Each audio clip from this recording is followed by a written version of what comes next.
Awesome. This is super weird. I've never done a silent talk before, but we'll see how it goes. My name is Julia. I'm the CEO and co-founder of Quotient AI. If you haven't heard about Quotient, we're helping AI developers build better AI products faster. And the way we do that is by helping them build domain-specific evaluations. So we help them build these custom data sets for their own companies, for their own use cases. And we also provide a platform such that once they have built those data sets, they can go ahead and test whether their AI products, their LLM products are production ready and get them in front of their users. A little bit about myself. Before starting Quotient, both me and my co-founder, Freddie, and you're gonna see a demo from Freddie at the end of this, build the evaluation infrastructure for GitHub Copilot. And our motivation actually for starting Quotient is to help other companies who want to build products as ambitious and awesome as GitHub Copilot actually be able to do that. And one of our lessons coming out of Copilot was you really need to be able to test things in as realistic as a way as possible. And that's what we want to build with Quotient. So how do you do that? We're gonna walk through how lessons that we've learned as we've both built previous AI products and also lessons we've learned from talking to our users. And hopefully you'll get some rules that you can use as you're trying to bring these models to production. First off, let's start with a statistic. I actually think there was a similar statistic in the keynote earlier this morning. I think actually the number one is better now, is 85% of enterprises are not confident going to production with their Gen AI solution. So we got 5%, that's great. But that still means, that's still really high, right? This is not what we expected. I know when we all saw ChatGPT go live, 2-3 years ago, we were expecting that we'd go to production with generative AI solutions really fast. And that's realistically not what happened. We see a lot of products stuck in the POC phase, in the beta phase. A lot of them haven't even made it in front of their users. So something's obviously wrong. What is happening? So actually, if you've spent your time if you're a software engineer, you're used to doing things in a certain way, right? And it was working. So you're able to get your features from idea to production reliably. You're able to say, hey, I'm gonna put a feature in my product. I'm gonna write it up, I'm gonna code it up. I'm gonna write some unit tests. Some tests will fail, that's fine. I know what to change about my product. I'll update it. I'll go through this process a couple of times. Eventually, all my tests will pass. I'll ship to production. All is great. This is how things used to be for the classic software engineer problem. This probably looks a bit different now that you have these generative AI LLM products where a lot of different things can happen, right? The outputs are non-deterministic. Users can talk to the product in a bunch of different ways. Things are less certain, then they're more complex. And that impacts how these features are built. So this is a bit of how it's going. First off, it looks pretty, definitely there are more boxes on the screen. So maybe starting from left, you pick your feature, you know what you want to solve. Let's say you want to build a customer support agent. That's your feature.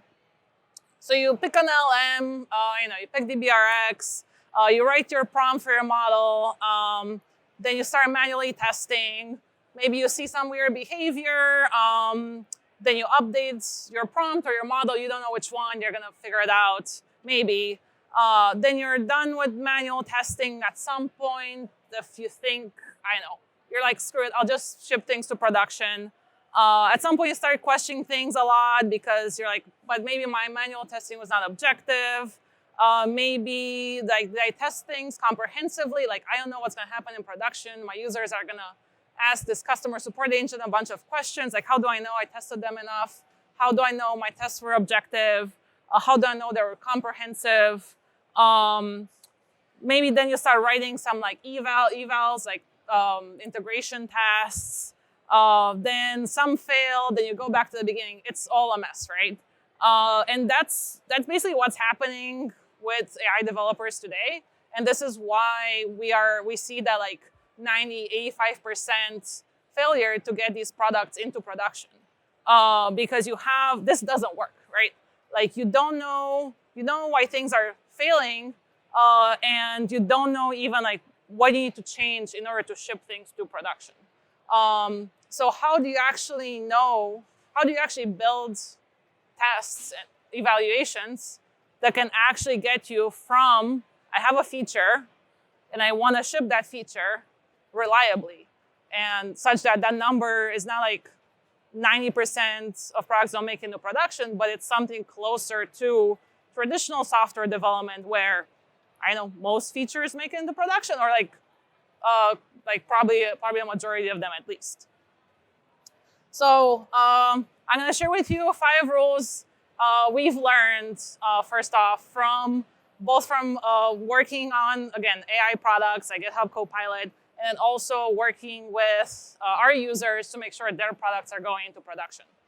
And we think that these are 5 rules that evaluations, and again, for folks who are maybe like new building like generative AI products, evaluation is basically a name for tests for generative AI products.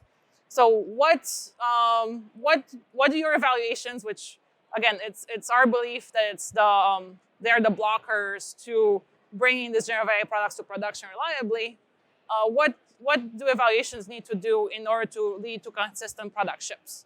They need to be realistic. They need to actually reflect production scenarios accurately. What you test needs to match the behavior or like the expected scenarios that these products will need to face when they go in front of their users. They need to be aligned. What does that mean? They need to be correlated with human judgment. If I test something manually, if I talk to an agent and I agree, I think the response is bad, when I test that, the test needs to reflect that. We cannot have misalignment between the tests and like what a human would think or what a user would think that test should say. They need to be comprehensive. You actually need to test a wide range of production scenarios. And this is really important for generative AI products because the model responses are non-deterministic. They can say anything, and your users can ask them any questions. It's not the same thing as when you implement a UI and you click a button, everyone clicks the button the same way. When you have a customer support bot, people can ask absolutely anything. They can be like, sell me this car for $1, and your agent needs to know how to respond to that. So you need to cover a wide array of scenarios, and you need to know when you've tested enough. They need to be reproducible. They need to produce the same results under unchanged conditions. What does that mean? It means that unless I'm changing the model and unless I'm changing the prompts or I'm changing like the RAG system underneath, at a high level, I need to get the same results. I cannot measure that system 2 different times, and sometimes I get 10% accuracy and sometimes I get 90% accuracy. That probably means your evaluations aren't built reliably. You cannot have that level of variance, and that means you cannot trust them. And finally, they should not be part of your training data. You should not be training on your test set. That is, for those of you who've been, I don't know, maybe data scientists or machine learning, have taken like a statistics class in college, you should not be doing that. You should make sure that your evaluations, you should not have models game the evaluations. You should make sure that first and foremost, if you see a performance in your evaluations, if you see test passing, that is actually because that LLM is good for you and good for your users, and not because it was trained on the test data and you happen to be testing it using the training data. So these are 5 rules. This is basically what you need to do in order to like get to constant product ships, and doing that through like the appropriate tests and evaluations. But like how do you build evaluations that meet that? So like I said a lot of words, right? So like you need things that are comprehensive, you need things that are aligned, you need things that are realistic. What does this all amount to? It amounts to you need ways of building evaluations automatically because there are so many different scenarios you need to cover. So you cannot do that manually. Yes, you can go and pay like human labelers to generate 10,000 datasets. Most people here, I don't have that type of money. Like that would be expensive. and that will take a long time. And that's why you have these products stuck in pre-production for 6 months, because you need that. Any type of human or like manual evaluation data set generation takes a long time and is extremely expensive. You need to have human-in-the-loop feedback. Why? Because you need to have them be aligned with what your users think. And there are things you can automate and there are things you cannot, and that's why you need to factor in the human feedback. And finally, you need to start from real data. What is the right answer for, I know, a retail company will be different from the same type of task and the same general use case for an automotive company. They will be looking at largely the same problem, but they will disagree on what the right answer is or what the right tone is. So you need to start from a grain of truth, and that is your existing company data and your existing scenarios, and build on top of that. So you need these 3 things in order to generate, again, build the evaluations, build the tests, bring them to your developers, and have them use that to ship products, like LLM products that actually help your users and do what you want them to do. So we're going to show you a quick demo here of basically something that we have built that helps you get started with that. We call it warehouse to reference data generation. Basically, we are able to start from like your data that's in your data warehouse, that's in your Databricks databases, use that as seed data in order to generate these evaluation data sets, which again are representative to you, your users, your use cases. What can the data be? It can be anything. It can be product logs. It can be customer chats. It can be documents if you're doing like RAG or like Q&A applications. You basically provide input on what the task is, and you provide some natural language context about what you want to test. And you go through a quick process of human feedback and AI-assisted generation. And then you get data sets that are proprietary to you that allow you to test, again, your LLM products on your company-specific scenarios, on your use case-specific scenarios, such that when you ship things to production, you're confident that you have tested things comprehensively. So actually, my CTO, Freddie, is going to come in and show you a quick demo. Yes, now. Okay.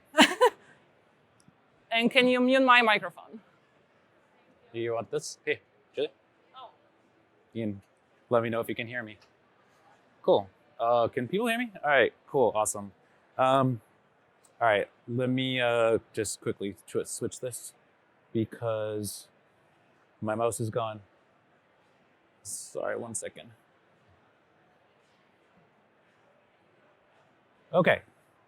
So, like Julia said, we want to leverage existing product data to generate an evaluation data set that also takes into account human feedback. So we have Python CLI and SDK, and when you pip install it, you can run Quotient generate data set.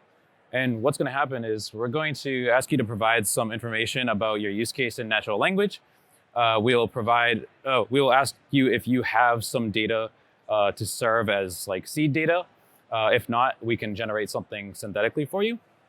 And then we will generate a few examples for you to grade and provide some really basic feedback on.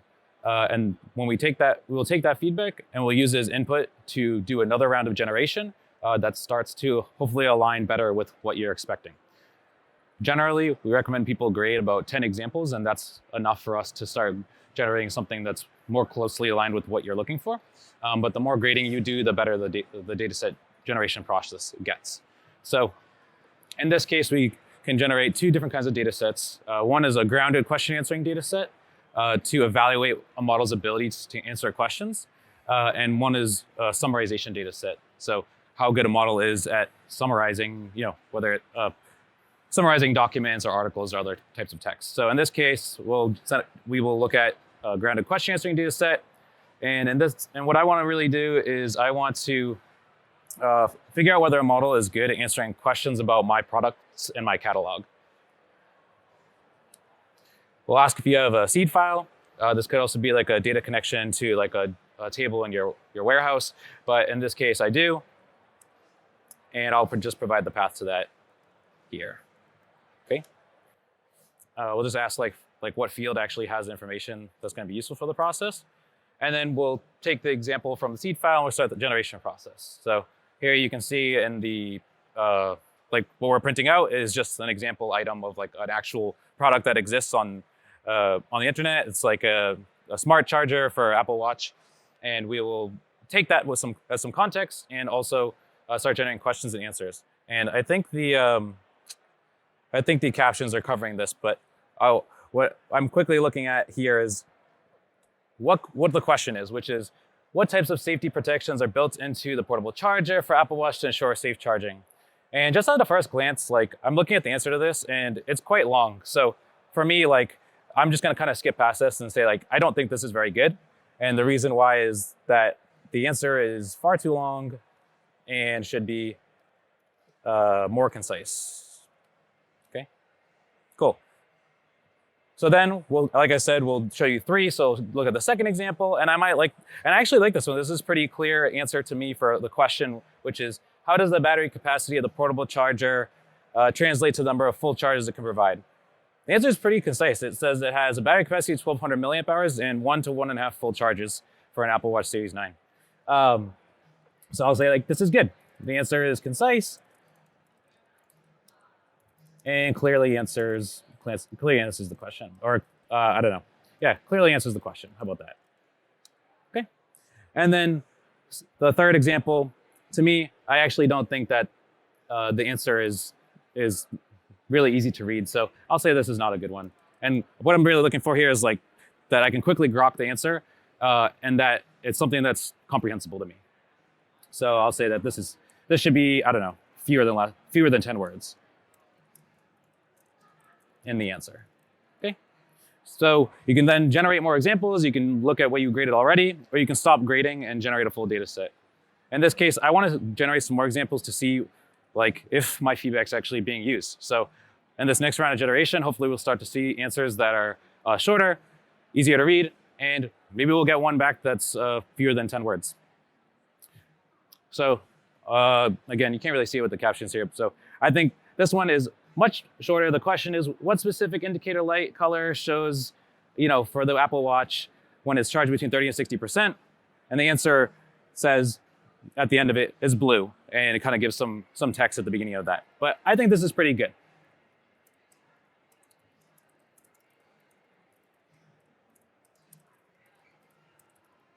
Cool. And on the next round, I get another one. This only has 2 sentences, or this has 2 sentences. I still don't really think this is a great one, but maybe in this case, what I'm looking for the next time is I'm actually looking for a question and an answer that are just like a basic like yes or no. So in this case, I might say the question and answer should be like yes or no style. And then in this next one, maybe it's the same thing.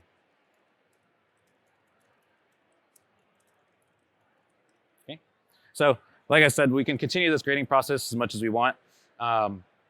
But at the end, I really want like a full data set. So I'll just hit stop grading and generate the data set. And I want to generate 100 examples. And so we'll go ahead and like submit this off to a queue. We go generate the data set for you. And then you'll get an email saying like whether or not, when it's ready.